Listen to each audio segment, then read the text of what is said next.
மற்றும் டெல்லி கலை இலக்கிய பேரவை இணைந்து வழங்கும் இந்த ஒரு சித்திரை மாதத்தில் புத்தாண்டை தழுவிய அருமையான இந்த சிறப்பு பட்டிமன்றத்தில் நாம் சந்திப்பதில் பெருமை அடைகிறோம். இதற்கு Kesava Viswanathan, Indian cultural art association, Ishita media Kesava Viswanathan அவர்களுக்கும் மற்றும் டெல்லி கலை இலக்கிய பேரவையோட தலைவர் அறிவழகன் அவர்களுக்கும் மற்றும் எங்களுடைய அனைத்து அன்பர்களுக்கும் இந்த இஷிதா மீடியா மூலியமாக ஒரு பல லட்சங்களை வியூவர் இருக்காங்க. சோ அவங்களுக்கும் நாங்களுடைய இனிய புத்தாண்டு சித்திரை புத்தாண்டு வாழ்த்துக்களை தெரிவித்துக் கொண்டு மாநிலங்களுக்கு சென்று வெளிநாடுகளுக்கு சென்று பல வெற்றி பட்டிமன்றங்களை நடத்தி கொண்டிருக்கின்ற எங்கள் சகோதரர் மற்றும் நடுவர் கல்லூரி திரைப்பட பேராசிரியர் சொல்லரசர் மற்றும் டாக்டர் நெல்லை பி சுப்பையா அவர்களை நாம் வருக என்று வரவேற்பதில் உங்கள் பலத்த கரவொலியுடன் வரவேற்பதில் பெரும் மகிழ்ச்சி அடைகிறோம். என்ன சுதந்திரம் பறிபோவது ஆண்களுக்கா பெண்களுக்கா என்ற ஒரு அருமையான ஒரு நகைச்சுவையான தலைப்பை எல்லோருக்கும் கொடுத்து வழங்கியிருக்கிறார். அவருக்கு முதல்ல நன்றி சொல்றேன். நான் சொன்ன திருமணத்திற்கு பின் சுதந்திரம் பறிபோவது ஆண்களே என்ற தலைப்பில் பாலசுப்ரமணியன் பக்ரைனிலிருந்து சுரேந்திர பாலசுப்ரமணியம் அவரும் எனது இனிய நண்பர். நிறைய நிகழ்ச்சிகள் கொரோனா காலகட்டத்திலிருந்து இன்று வரை விடாமல் நிறைய நிகழ்ச்சிகளை எங்களுடன் பணிபுரிந்து வருகிறார். இப்பேற்பட்ட பாலசுப்ரமணியம் அவர்கள் தஞ்சாவூரை சேர்ந்தவர். இவர் நிறைய நிகழ்ச்சிகள் எல்லாம் நேரலை நிகழ்ச்சியிலும் பக்ரைனிலும் பல மாநிலங்களிலும் நடத்தி பேசிக் கொண்டிருக்கிறார். இப்பேற்பட்ட அவரை நாம் இந்த நிகழ்ச்சியில் ஆண்களே என்ற அணியில் பேசுவதில் பெரும் மகிழ்ச்சி அடைகிறோம். அவரை வருக என்று உங்களின் அனைவரின் சார்பாக வரவேற்கிறேன். அடுத்தவர்கள் அவர் இந்த உரத்த சிந்தனை ஆரம்ப காலத்தில் இருந்தே இருந்து கொண்டிருக்கிறார். அடுத்தது திருமணத்திற்கு பறிபோவது பெண்களே என்ற அணியில் வித்யாலட்சுமி கலிபோர்னியா அமெரிக்காவில் இருந்து வருகிறார். நாகரத்தினம் இலங்கையில் இருந்து வந்திருக்கிறார். இவரும் சமீபத்தில் என்னுடைய Indian arts culture association California America Delhi கலை இலக்கிய பேரவை இணைந்து வழங்கக்கூடிய இந்த அருமையான ஒரு சிறப்பு பட்டிமன்றத்தை பார்த்துக் கொண்டிருக்கக்கூடிய அனைத்து நேயர் பெருமக்களுக்கும் என்னுடைய முதற்கண் பணிவான வணக்கம். உங்களுக்கும் என்னுடைய வணக்கம். ரொம்ப சிறப்பா ஏற்பாடு செய்திருக்கக்கூடிய நம்முடைய டெல்லி கலை இலக்கிய பேரவையினுடைய தலைவர் பொதுச் செயலாளர் நம்முடைய திரு பா குமார் அவர்கள் தரமான மனிதர்களை ஒன்று திரட்டி ஒரு மனதிற்கு நெருக்கமான ஒரு சூழலை அவர் ஏற்படுத்தியிருக்கார் அப்படின்னு சொல்லணும். இன்னைக்கு நியூயார்க் தமிழ் சங்கம் நினைக்கிறேன், அதுல இணைய வழியில கம்பராமாயணம் பற்றி பேசுவதற்கு ஒரு வாய்ப்பு கிடைத்தது. அது கொரோனா காலகட்டத்தை ஒட்டி எனக்கு அதன் மூலமா கிடைத்த ஒரு பெரிய வாய்ப்பு. உலகத்தில் கொஞ்சம் கலகலப்பா இருக்கணும் அப்படிங்கிறதுக்காக இந்த தலைப்பையை நான் தேர்வு பண்ணேன். திருமணத்துக்கு பிறகு சுதந்திரம் பறிபோவது ஆண்களுக்கா பெண்களுக்கா அப்படின்னு ஒரு தலைப்பு கொடுத்துருக்கோம். உண்மையிலேயே சுதந்திரம் நிச்சயமா 100% திருமணத்துக்கு பிறகு பறி போய்தான் தீரும். அதை நம்ம தடுக்கவே முடியாது இல்லையா? ஒரு சின்ன உதாரணம் எடுத்துக்கோங்களேன். நீங்க கல்யாணத்துக்கு முன்னாடி உங்களுக்கு பிடிச்ச ஒரு சினிமா பாட்டுன்னு ஒண்ணு இருக்கும். அதை பல முறை நீங்க கேட்பீங்க. எங்கேயாவது வாகனத்துல போகும்போது பஸ்ல போகும்போது அந்த பாட்டை கேட்டா உங்களையும் அறியாம உங்களுக்கு பல நினைவுகள் உங்களுக்கு வரும். பல மரண நினைவுகள் வரும். மறந்து போன பல மனிதர்களுடைய நினைவுகள் எல்லாம் வரும். அப்படிப்பட்ட ஒரு பாட்டா இருக்கும். அந்த பாட்டை கல்யாணத்துக்கு அப்புறம் தைரியமா உங்களால ஒரு காலத்தோனா வைக்க முடியுமா? யோசிச்சு பாருங்க. இப்ப எனக்கு பிடிச்ச பாட்டு சார், சுந்தரி கண்ணாலும் சேரி சொல்லடி என்னால் நல்ல சேரி, இதை நான் இன்னைக்கு காலத்தோட வைக்க முடியுமா? வச்ச வைக்க யார் அந்த சுந்தரி உண்டா இல்லையா? அப்ப ஒரு சுதந்திரம்ங்கிறது நிச்சயமா கல்யாணத்துக்கு அப்புறம் என்ன செய்யுதுன்னா பறிபோகுது இல்லையா? எனக்கு கூட சார் காலேஜ் படிக்கும் போது ஒரு சின்ன கிரஷ், அதை கசக்கி போட்டுட்டு அப்புறம்தான் எனக்கு தெரிஞ்சது கிரஷ் அப்படின்னா என்ன அப்படின்னு. வழக்கமா இந்த ஏப்ரல் மே காலத்துல இந்த யானைகளுக்கு எல்லாம் மரம் பிடிச்சிடக்கூடாது அப்படிங்கறதுக்காக என்ன பண்ணுவாங்க, இந்த புத்துணர்ச்சி முகாம் அப்படின்னு சொல்லி ஊட்டி கொடைக்கானல் விட்டுருவாங்க. இந்த யானைகளை அப்படிங்கிற புத்துணர்ச்சி முகாம் கூடாது அப்படின்னு இருக்காங்க. அதே மாதிரிதான் பெண்களுக்கு ஒரு புத்துணர்ச்சி முகாம் இருக்கு. என்ன தெரியுமா? அது அவங்க அம்மாவோட வீடுதான் புத்துணர்ச்சி முகாம்.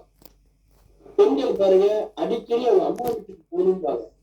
அப்படி சொன்னாங்கன்னா நீங்க சேஃப்டியா அனுப்பி வச்சிருறது நல்லது, சரிங்களா? ஏன்னா அவங்க போயிட்டு வந்து ஃப்ரெஷ்ஷா இருப்பாங்க. போகும்போது அவங்க மட்டும் தான் போவாங்க, வரும்போது அவங்களுக்குள்ள அவங்க அம்மாவுக்கு இறங்கிட்டு வருவாங்க. நீங்க ஒரு முறை வேப்பில ஓட்டணும், அவங்களுக்குள்ள இறங்கிட்டு அவங்க அம்மாவை வெளில எடுக்கிறது ஒரு முறை வேப்பில ஓட்டணும். ஆனா அந்த புத்துணர்ச்சி நமக்கு போறதுக்கு நடக்குதா இன்னைக்கு அப்படின்னு யோசிச்சு பாருங்க. ஆண்கள் வந்து கல்யாணத்துக்கு முன்னாடி புல்லட் எடுத்துட்டு போவாங்க சார். கல்யாணத்துக்கு முன்னாடி, கல்யாணத்துக்கு அப்புறம் ஒரு புல்லு கட்ட கூட அவரால் எடுத்துக்க முடியாது.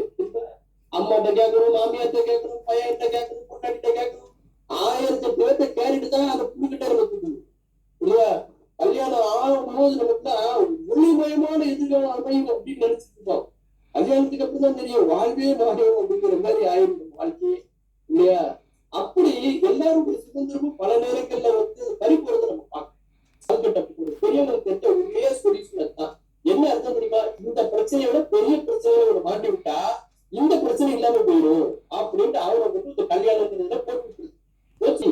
ஆனா பின்னாடி தொலை பேசிட்டு அவனை நீங்க பரிமாறு பண்ணுங்க. முதல்ல நீங்க என்ன பேச்சு சார், இந்த ஹெல்மெட் போடணும், சட்டம் காப்பாற்றணும்னு கவர்மெண்டா சொல்றதுக்கு முன்னாடியே அதை பண்ணதெல்லாம் எங்க யூத் சார், எங்க காலேஜ் இளைஞர்கள் தெரியுமா? எல்லா பையிலும் ஹெல்மெட் போட்டான். ஏன் போட்டான்? பின்னாடி ஒரு பொண்ணை மறைச்சிருக்காங்களா, இவன் முதல் யாருக்கும் தெரியக்கூடாது, அதுக்காக ஒரு ஹெல்மெட். அந்த பொண்ணு புரியாதே ஒரு ஹெல்மெட் போட்டுது.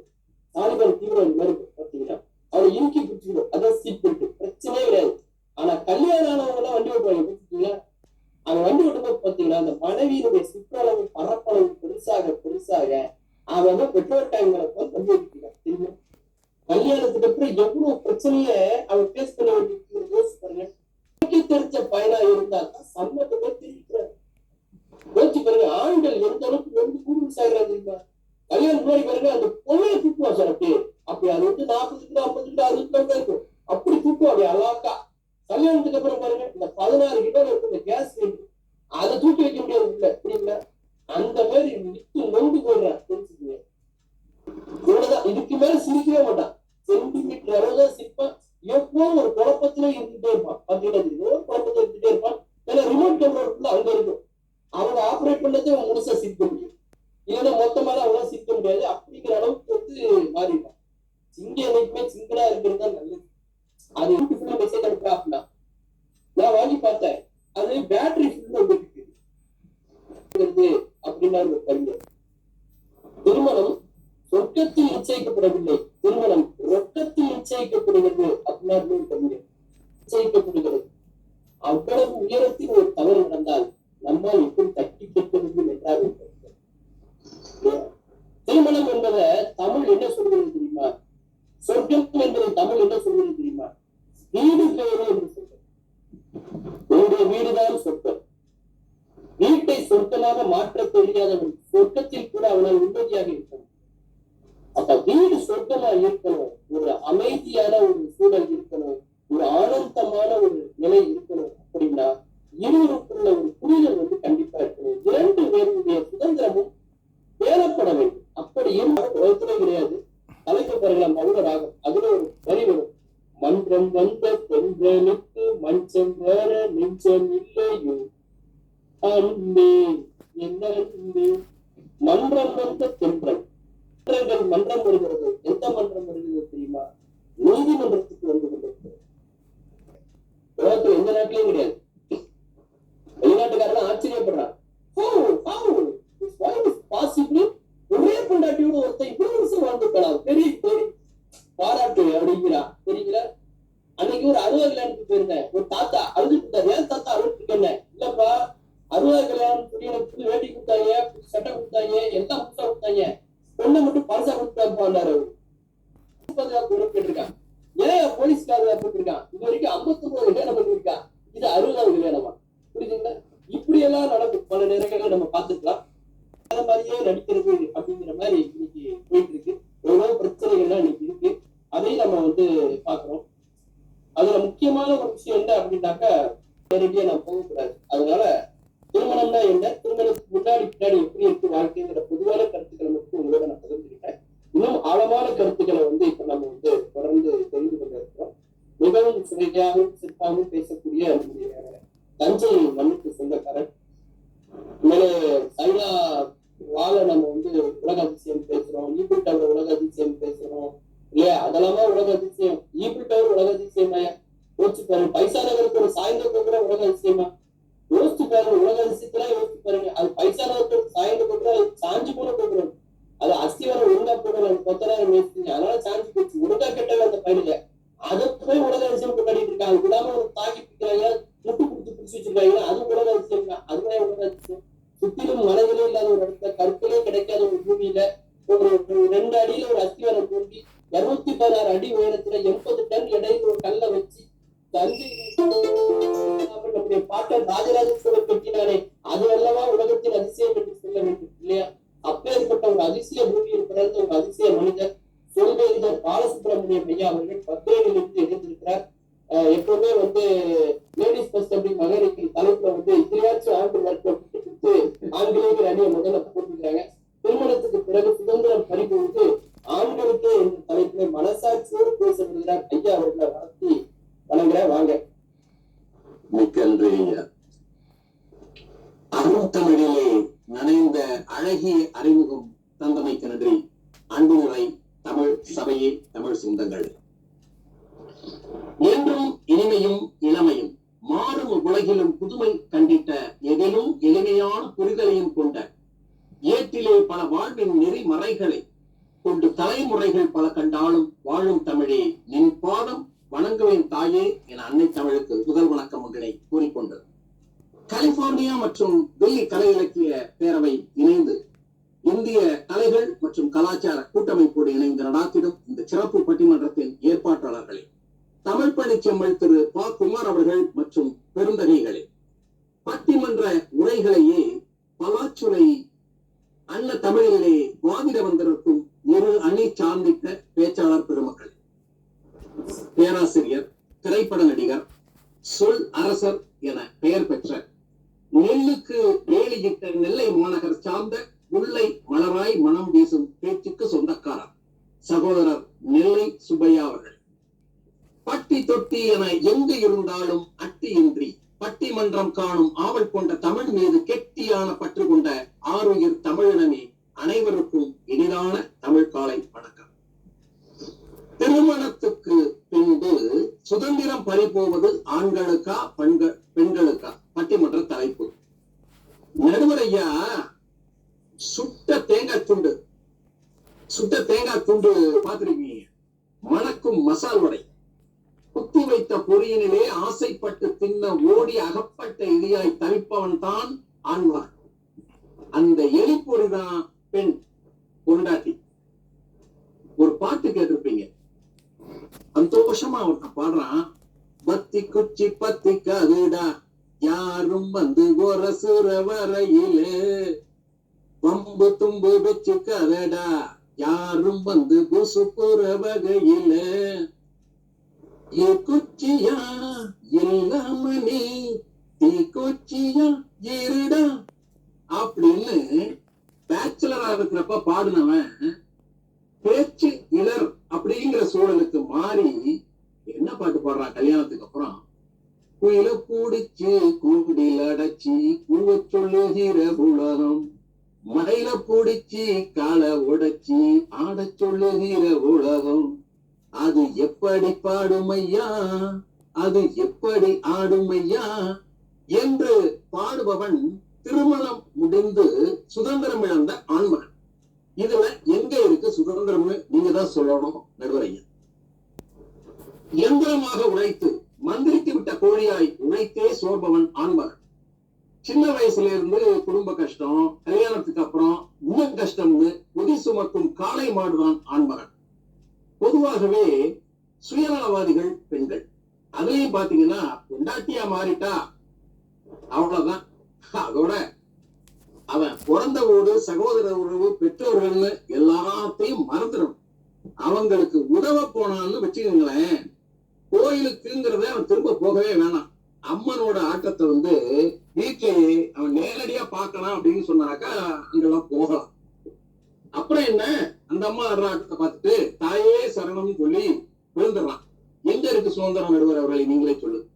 என் கூட்டாளி ஒருத்தன் கல்யாணத்துக்கு முன்னாடி பார்க்கணும், அவன் ரொம்ப ஒரு குறும்புகார பையன். இந்த திருக்குறள் எல்லாம் பாத்தீங்கன்னா இஷ்டத்துக்கு மாத்தி மாத்தி போடுவோம். திடீர்னு ஒரு டாபிக் கொடுத்து இந்த திருக்குறளை ஒண்ணு மாத்தி போடுறான்னா சொல்லுவான், தோசையை பத்தி ஒரு குறள் சொல்றான்னா, சூடான மசால் தோசை சுவைப்பதே வாழ்க்கை, கிட்டாயின் சுவைக்க மணக்கும் நெய்தல் செய்வான். இந்த மாதிரி எல்லாம் சொல்லிட்டு இருக்கிறவன் வந்து கல்யாணத்துக்கு அப்புறம் ஒரு வாட்டி ரொம்ப நாளைக்கு அப்புறம் பாக்குறேன், என்னடா திருக்குறள் எல்லாம் மாத்தி மாத்தி போட்டு இது பண்ணுவீங்க, இப்ப எப்படிடா இருக்கேன்னு கேட்டான். சொல்றான், கடன் எனப்பட்டதே இல்வாழ்க்கை, துன்பம் துயரம் கஷ்டம் இன்ன பிறன்றான். இந்த மாதிரி போயிட்டு இருக்கு வாழ்க்கை கல்யாணத்துக்கு அப்புறம். நிறைய கவிதை எல்லாம் எழுதுவான் அந்த பையன். கவிதை எல்லாம் எழுதுவியடா, என்னடா வாழ்க்கை எப்படிடா இருக்கு, எந்திரம் போன்றதே அடிமை மனவாழ்க்கை, மந்திரம் போட்டது போல் தொலைந்தது சந்தோஷம், தந்திரம் கற்ற மனைவி முன்னே ஆத்திரமும் சாத்திரமும் சூத்திரமும் சூரியன் முன் நிற்கும் பனித்துளியேன்னு பாடுறான். நடுவர் அவர்களே, எங்க போய் சொல்ல வேண்டியிருக்கு பாருங்க அந்த கல்யாணம் படுத்துற பாடு. சினிமாவில பாத்தீங்கன்னாக்கா ஒரே நடிகர் வந்து 2 ரோல் போடுவாரு, 3 ரோல் கூட நடிப்பாங்க. சில வீட்டுல பாத்தீங்கன்னா அந்த கூட்டர் வந்து அம்மா ரோல் எடுத்துக்கிட்டு அவங்க மவளுக்கு புத்தி சொல்லுவாங்க, பார்த்து சூதனமா ரெடி, பொண்ணுக்கு புருஷனை வந்து ரொம்ப அந்த குடும்பத்தோட எல்லாம் ஒட்ட விட்டுறாத, அப்பாவி மனுஷன் காலத்துல தனி குடுத்தனம் போறதுக்கு வழிய பாருடி அப்படின்னு அட்வைஸ் பண்ணிட்டு இருப்பாங்க. வீட்டுல பாத்தீங்கன்னா மருமவன் பூச்சி விடுறதுனா கூட தன்னோட உத்தரவு கேட்டுத்தான் செய்யணும் பாரு. பிள்ளைகிட்ட சொல்லி வைப்பாங்க, உன் பொண்டாட்டி லேசுப்பட்டவன் இல்லடா, தனி குடுத்தனம் போகணும்பா, அந்த பேச்சு எடுத்தா வீட்டுக்கு வெட்டி விட்டுருவான்னு சொல்லிவிடான்னு சொல்லுவாங்க. இல்லைன்னா உன்னை இடிச்சு வாங்கிடுவாங்கடான்னு சொல்லி தருவாங்க இந்த அம்மா. உடலுக்கு ஒரு பக்கம் இடி, மத்தளத்துக்கு 2 பக்கம் இடின்னு சொல்லுவோம். கடைசியில மாற்றவன் யாருன்னு பாத்தீங்கன்னா ஆம்பளை தான் மாட்டிக்கிட்டு குளிக்கிறான். அப்பாவி ஆண்மகன் என்ன பண்றான், தன்னோட கஷ்டத்தை வந்து அவனால வெளியில சொல்ல முடிய மாட்டேங்குது. வெயில் மழை பசி தாகம் இரவு பகல் ஓய்வுன்னுட்டு எதையும் பார்க்காம, ஆரோக்கியத்தை கூட கவனிச்சுக்காம, சுதந்திரத்தை கூட என்னாம தியாக உணர்வோடு உழைக்கிறது யாருன்னு கேட்டா ஆம்பளைங்க. இருக்கிற பீரோல பாத்தீங்கன்னா சின்னோண்டு உதாரணம், எல்லாருக்குமே இந்த விதி பொருந்தும் நினைக்கிறேன். மனைவியோட துணிமணிகளை பாத்தீங்கன்னாக்கா அந்த பீரோ முழுக்க ரொம்ப வழியும். அந்த பக்கம் ஓரமா ஒரு அட்டைப்பட்டியில சுதந்திரம் இழந்து ஒரு மூளையில ஒரு 4 முனை வெட்டியில ஒரு 2 வேட்டியை வச்சுக்கிட்டு அந்த இதுல கம்பியில காஞ்சிக்கிட்டு இருக்கு பாருங்க, அந்த சட்டையை தூக்கி மாட்டிக்கிட்டு ஓடிட்டு இருப்பான் ஆம்பளையா இருக்கிறான். உலகம் வந்து தப்பா புரிஞ்சுக்கிட்டு இருக்கு நடுவர் அவர்களே. இந்த கதைகள் காவியங்கள் காப்பியங்கள் எல்லாமே பெண்களை பாத்தீங்கன்னா ஒரு அப்பாவிகள் தியாகிகள் அப்படிலாம் சொல்லிட்டு இருந்தது. தன்னோட குடும்பத்தையும் பாதுகாத்து பெற்றோரோட குடும்ப உறவுகளையும் பார்த்துக்கிட்டு சுதந்திரத்தை உழைச்சு கொட்டிட்டு இருக்கிறது யாரு அப்படின்னு ஒரு வார்த்தை கேட்டீங்கன்னு சொன்னாக்கா நிச்சயமா சொல்லுவேன், அது ஆண்மகன் தான். விவரம் தெரியாம கல்யாணத்துக்கு முன்னாடி சில பேர் பாடிட்டு இருப்பான், உல்லாசமாகவே உலகத்தில் வாழவே மாப்பிள்ளையாகி ஆனந்தமாக மனமாலை சூண்டிடும் கல்யாணம் கல்யாணம் பாடிக்கிட்டு இருப்பான். ஆண்டவன் எனக்கு அருள் புரிஞ்சானே ஆகும் என் மனமே அன்றைய தினமே. இன்னொரு வரையும் சேர்த்து போடுவான், மங்காத இன்பமே மனைவியினாலே மாமியார் வீடு சொர்க்கத்தை போலே எல்லாம் பாடிக்கிட்டு இருந்துகிட்டு இருந்தவன் இந்த பொண்டாட்டிகிட்ட மாட்டி சுதந்திரத்தெல்லாம் பறி கொடுத்ததுக்கு அப்புறம் பாடுறான் பாருங்க, தாங்காதம்மா தாங்காது சம்சாரம் தாங்காது, ஆசை இல்லாம மாலையிட்டாலும் அடியேன் மனசு தாங்காது அப்படின்னு பாடுறான். கையில காசும் இல்ல, கடனும் வாங்க வழி இல்ல, வீடும் சொந்தம் இல்ல, ஆண்டி மடத்திலேயும் இடம் இல்லை அப்படின்னு சொல்லி பாடக்கூடிய அளவுக்கு மோசமான ஒரு சூழலை உண்டு செய்து கொண்டிருப்பது திருமணமான ஆண்களின் கதியாக இருக்கிறது. ஆக பெண்கள் நம் கண்கள், குதிக்கும் மான்கள், துள்ளும் மீன்கள் அப்படின்லாம் எதிரணியினர் கதை விடுவார்கள். நடுவர் அவர்களே, நம்பி விடாதீர்களே. கூந்தலிலே மேய்ந்து ரத்தம் குடிக்கும் பெண்கள் தான் பெண்கள், சர்வாதிகாரிகள். நினைத்ததை சாதிக்க எல்லா வகையான வேடத்தையும் இடுவார்கள் என்று கூறி, எந்திரமாய் உழைத்து குடும்பம் காக்கும் ஆண் சுதந்திரம் இழந்தவன்.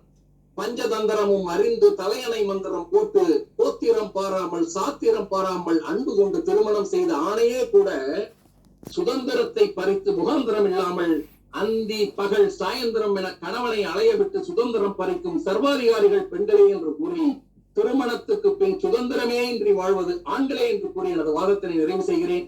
வாய்ப்பளித்த தமிழ் தேனி திரு ப. குமார் அவர்கள் உள்ளிட்ட இந்த அவைக்கு நன்றி கூறி விடைபெறுகிறேன். நன்றி, வணக்கம். வெல்க தமிழ், வாழ்க வளம்.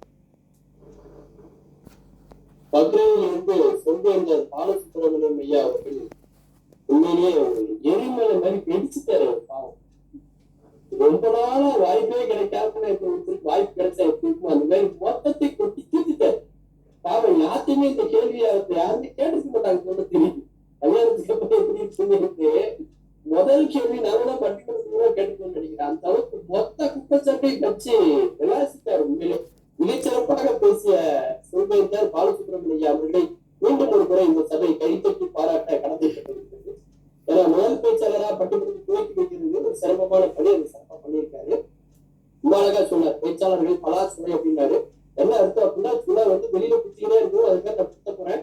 ஆனா உள்ளுக்குள்ள இனிமையான பழம் இருக்கும், அதை பாருங்க நினைச்சிடாதீங்க அப்படிங்கிறத மறைமுகமா சொல்லுங்க. அதே மாதிரி எலி பொறி ஒய்ஃப் எலி பொறி நாங்க எலிதான் போய் மாட்டிக்கிறோம் அப்படின்னு அவர் அருமையா சொன்னார். உண்மையில அந்த எலி பொறியில கூட முதல்ல ஒரு கம்பி மாதிரி இருக்கு. அந்த கம்பி பார்த்தோன்னா இந்த எலியை அப்படி பிடிக்கிறதுக்காக ஸ்ப்ரிங் மாதிரி வச்சிருப்பாங்க. இன்னைக்கு நீங்க அந்த மாதிரி வச்சு நீங்க எலி பொறி போய் பாத்தீங்கன்னா எலி காலையில போய் பாத்தீங்கன்னா எலி அந்த கம்பி வச்சு சின்ன மாதிரி எக்ஸசைஸ் இருக்கு. அந்த மாதிரி மனைவியை சரியா ஹேண்டில் பண்றதுக்கு அந்த சின்ன மாதிரி நம்ம எடுத்துக்கலாம், எலிப்பொறியில மாட்டாம நம்ம வாழலாம் அப்படிங்கிறது எதிரொலியுடைய வாதமா இருக்கும் அப்படின்னு நான் நினைக்கிறேன். ஆனா நீங்க சொன்ன எலிப்பொறியினுடைய தத்துவம் என்ன தெரியுங்களா? அதாவது சிரமப்படாம நமக்கு ஒரு விஷயம் கிடைக்குதுன்னா அதுல நம்ம சந்தேகப்படணும் அப்படிங்கறதுதான் எலிப்பொறி நம்ம சொல்லுவோம். எப்ப நம்ம காசுக்கு ஓட்டு போட ஆரம்பிச்சோமோ காசுக்கு ஓட்டு போட்டவங்க கதையும் வரதட்சணைக்கு தாலி கட்டுவவங்க கதையும் உண்டு. புரியுதுங்களா? எதையோ நம்ம எதிர்பார்த்து நம்ம வீட்டுல போனோம்னா நமக்கு ஒரு பிரச்சனை மாட்டோம் அப்படிங்கிறது ஒரு பேச்சுல தெரிஞ்சுக்கிட்டேன். அதுவும் பாத்தீங்கன்னா பெண்களுடைய சைக்காலஜி என்ன அப்படின்னா, சின்ன வயசுல நம்மகிட்ட குழந்தைங்க இருக்கு பாத்துருக்கீங்க, பெண் குழந்தைங்க இருக்கும். அது ஏதாவது நம்மகிட்ட கேட்கும், நம்ம சத்தியமா வாங்கி தர மாட்டோம். அது உடனே அழுத உடனே நம்ம நினைச்சுக்கிறோம், கொஞ்சம் மனசு இறங்குவோம். அப்புறம் ரொம்ப அழுது அடம் சரி மாதிரி வாங்கி கொடுத்துருவோம். அந்த பெண் குழந்தைக்கு மனசுல என்ன தெரியுமா பண்ணுது?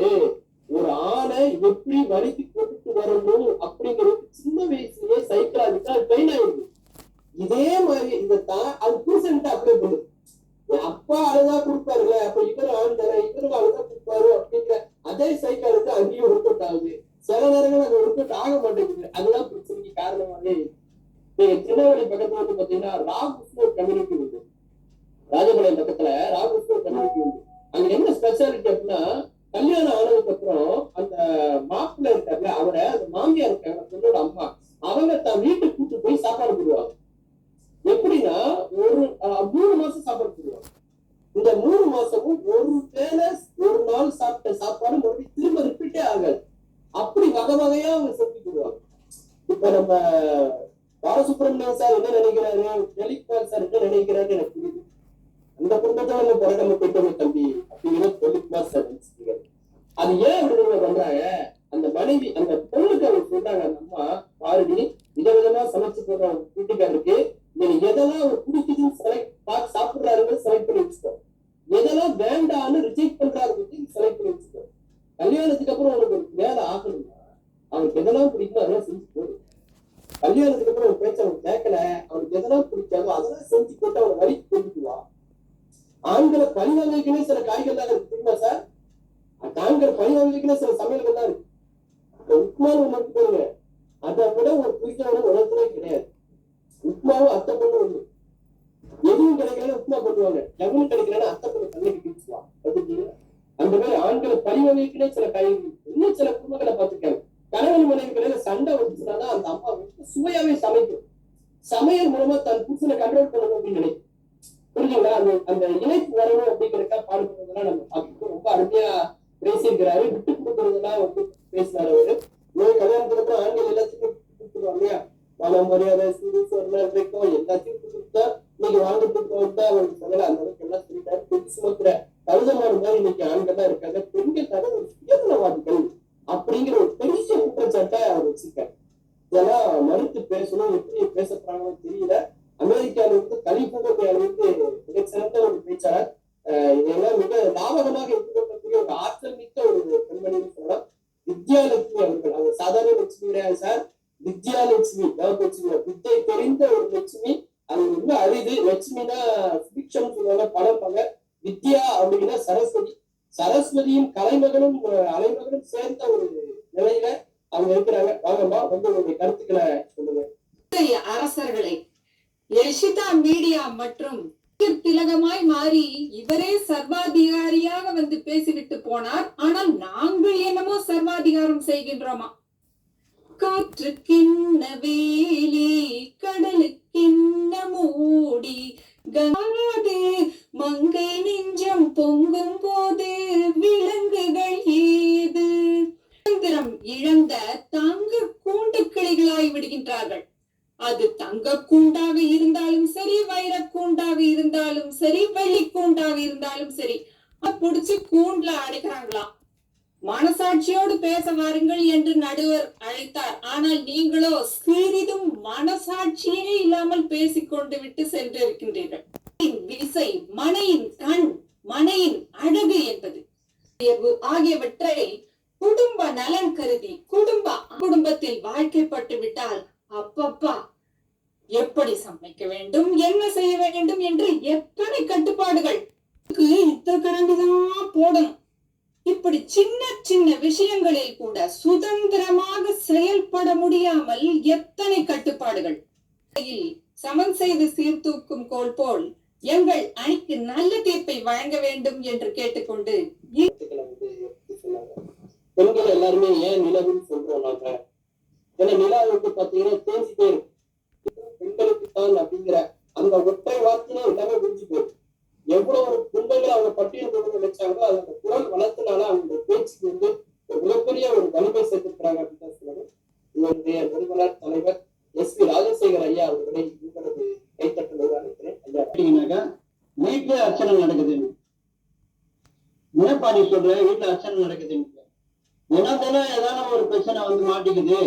சமையல்ல ஒரு பிரச்சனை வருது, அதே மாதிரி குழந்தைகளை பார்த்துக்கிறதுல ஒரு பிரச்சனை வருது, அதே மாதிரி எங்க அம்மா அப்பா ஊர்ல இருந்து வராங்கன்னு ஒரே ஒரு வார்த்தை சொன்னாலே அதுல ஒரு பிரச்சனை வருது. நான் வேலைக்கு போயிட்டு இந்த நேரத்துல வருவேன், நீங்க இந்த நேரத்துல இந்த வீட்டு வேலைகள் இதெல்லாம் செஞ்சு வைங்கன்னு சொல்லிட்டு போறாங்க. இது மாதிரி பல பிரச்சனைகள். இதுல நான் என்ன இப்போ என்னுடைய பிறந்த நாளை கொண்டாடுறது அப்படின்ட்டு அவர் சொன்னார். எங்கிட்ட காலங்கள் வேற. இப்ப சமையல் கட்டுப்பாடுனா உண்மைகள் எல்லா கட்டுப்பாடும் பெண்கள் கிட்ட போயிடுச்சு.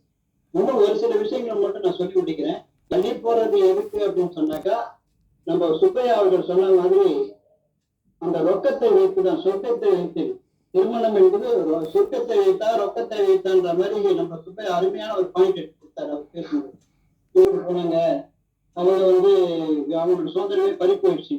அப்படியே இன்னொரு பக்கம் பாருங்க, கண்ணகி எடுத்து பாருங்க.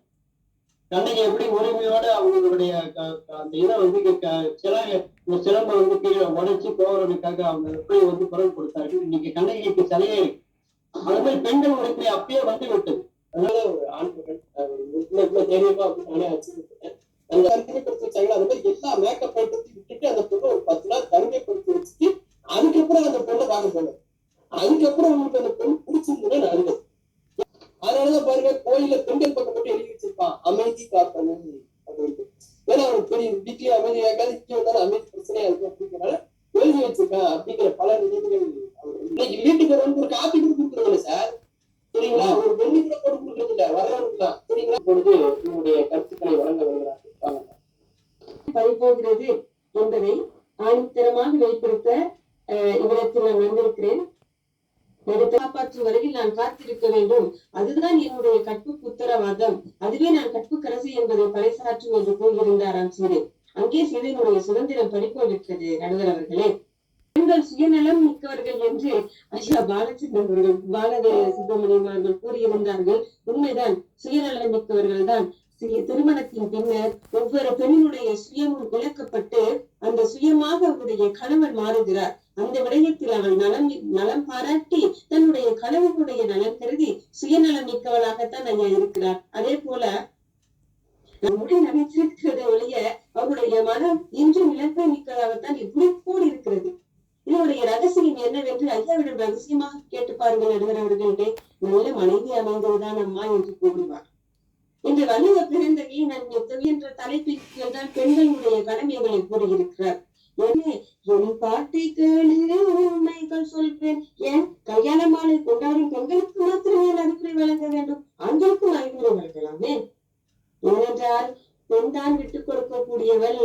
ஆணுடைய நலன் கருதி தன்னுடைய சுதந்திரத்தை விட்டுக் கொடுத்தால் மாத்திரமே ஆண்கள் சுதந்திரமாக இருக்கலாம் என்ற காரணத்திலும் தான்.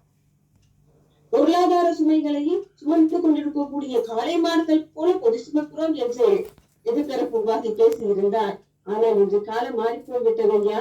இன்று பெண்கள் பொருளாதார பக்கபலமாகவும் ஆண்களுக்கு இருக்கிறார்கள், வீட்டினையும் பார்த்துக் கொள்கிறார்கள், குழந்தைகளையும் பார்த்துக் கொள்கிறார்கள், அவங்களுடைய குடும்பத்தையும் பார்த்துக் கொள்கிறார்கள், அதே போல தன்னுடைய குடும்பத்தையும் பார்த்துக் கொள்கிறார்கள்.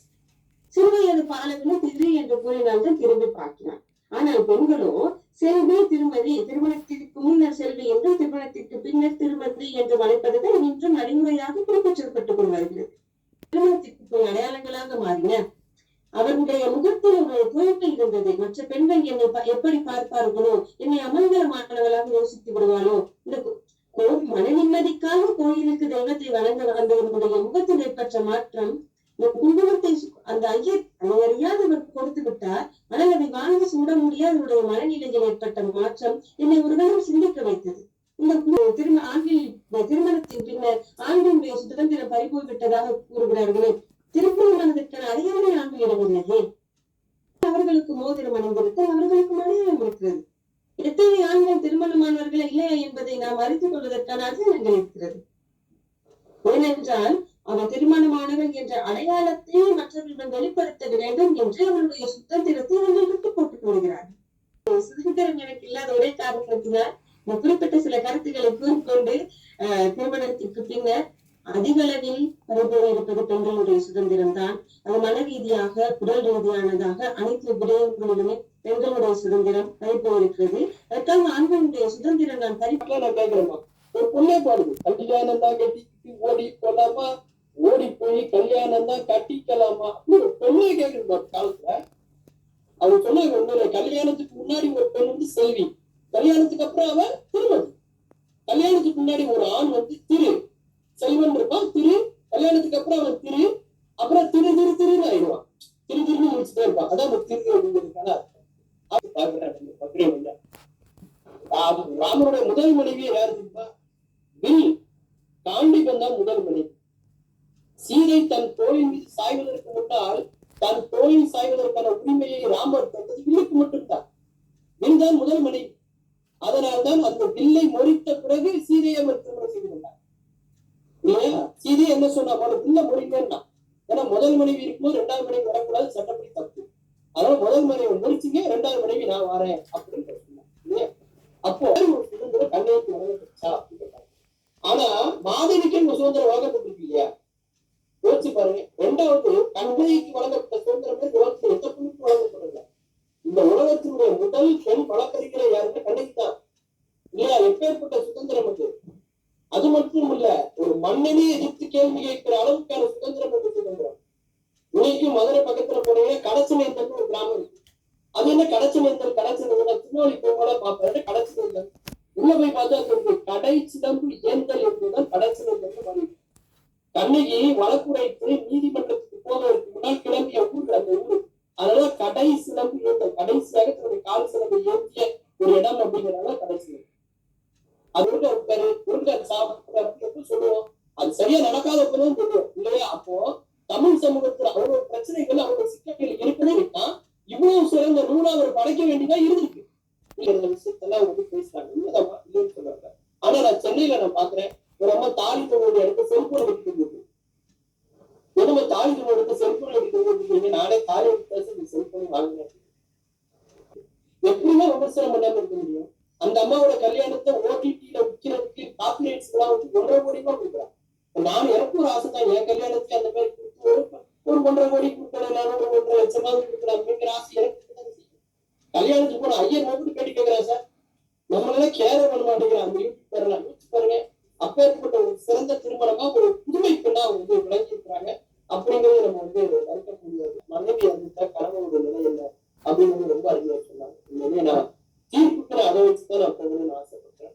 கணவர் மனசாட்சியோட தீர்ப்பு இருப்பார் அப்படின்னு சொல்லியிருக்கிறாங்க. நடுநிலை தவறாதவர்கள் அப்படின்னு சொல்லியிருக்கிறாங்க.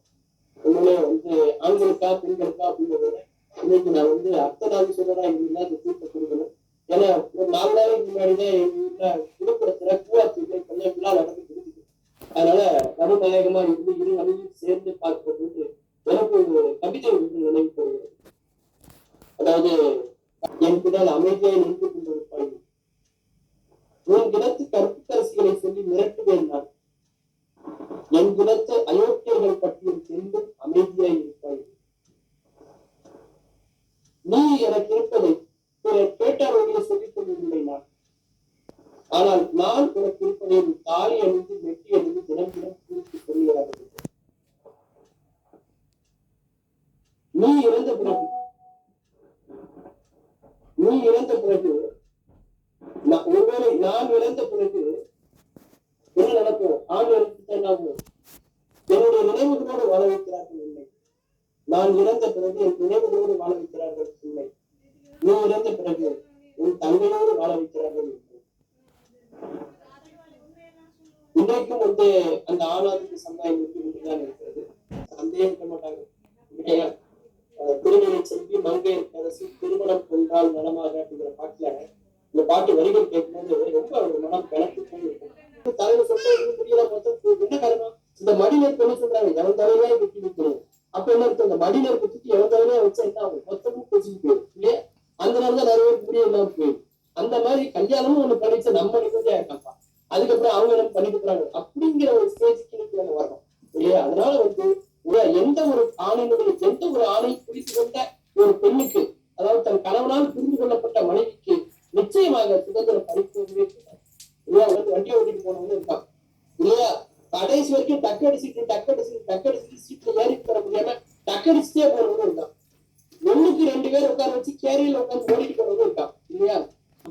பக்குவப்படுத்தி அனுப்புகிற போது எதிர்கால தலைமுறை ஒரு சுதந்திரம் உள்ள தலைமுறையாகத்தான் இருக்கும் என்பது என்னுடைய கருத்து.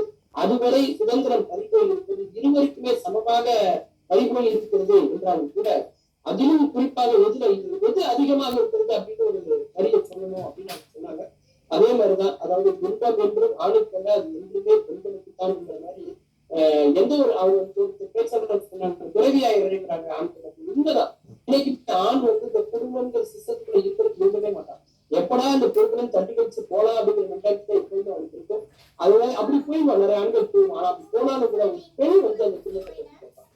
இந்த மாதிரி ஒரு பொண்ணு போயிட்டாங்க, ஒரு ஆண் கட்டி காக்க குடும்பத்துக்கு மட்டும் போயிட்டாங்க. எங்க அப்பா வந்து அதாவது அது அதிகம் போகிறது யாருக்கு பார்த்தால் பெண்களுக்கு என்பதுதான் தீர்ப்பாக எழுதி அதற்கான தீர்ப்பையே தீர்வாக்கி சொல்லி விடைபெறுகிறேன். இந்த நல்ல வாழ்க்கையை தந்த டெல்லி கலை இலக்கிய பேரவையுடைய தலைவர் திரு குமார் அவர்களுக்கு இந்த கைத்தொடக்க விவசாயிகளை அனுப்பியாக்கி விருது பெற்ற பேச்சாளர் பெருமக்கள் மற்றும் பார்வையாளர்கள் அனைவருக்கும் எந்த நன்றி கூறி மிக அற்புதமான கருத்துக்களை ஒரு குறுகிய காலத்துக்குள்ள எல்லாருமே ரொம்ப சிறப்பாக செஞ்சாங்க. இதுக்குள்ள அவங்களை தயார் பண்ணி அவங்க ஒருங்கிணைத்த வெளி போராட்டங்கள் எத்தனை பேரை நம்ம பாராட்டினாலும்